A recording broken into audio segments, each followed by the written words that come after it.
April is Stress Awareness Month to open the conversation on the impact of stress in our daily lives. WSFA 12 News reporter Bethany Davis is live in the studio this morning with our expert. We didn't stress her out because she's still here, so that's good news. Bethany, this is a really important issue, though, because stress impacts our health. It sure does. I think a lot of us probably think I probably don't need to bring much more awareness to the stress than I already have, but there are a lot of reasons we should be bringing awareness. In fact, chronic stress is actually linked to the 6 leading causes of death: heart disease, cancer, lung ailments, accidents, cirrhosis of the liver, and suicide. That's according to the American Psychological Association.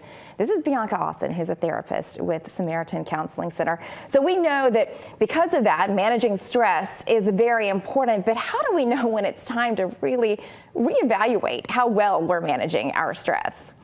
So whenever you have things in place to manage your stress and you find that they're not working, so you're doing something but then you're still stressed out from day to day, your mental health is starting to take a toll, or even just your physical health, then it's time to sit down and kind of reevaluate what things you're doing to help manage your stress. I think it's probably important to point out that some stress is normal. We're going to experience stress in our everyday lives. Right. When does it become the abnormal type of stress that we need to address?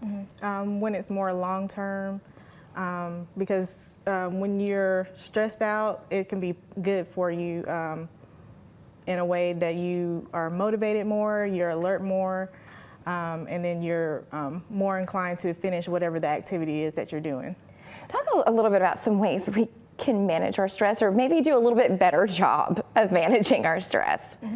Making sure that you have exercise in your routine, making sure that you get enough sleep at night is really important, and then things like yoga or meditation, deep breathing, activities can also help to manage stress. How do those help us to maybe feel a little less stressed?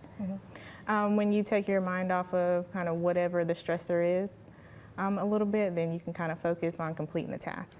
All right, well, there are some numbers that back up the reasons why we need to address stress, particularly in this Stress Awareness Month. 51% of adults who felt stress actually reported feeling depressed. 61% reported feeling anxious. And of those people who said they felt stress at some point in their lives, 16% had self-harmed and 32% say they actually had some suicidal thoughts and feelings. All right, good information, Bethany. Their Stress Awareness Month actually started back in April of 1992.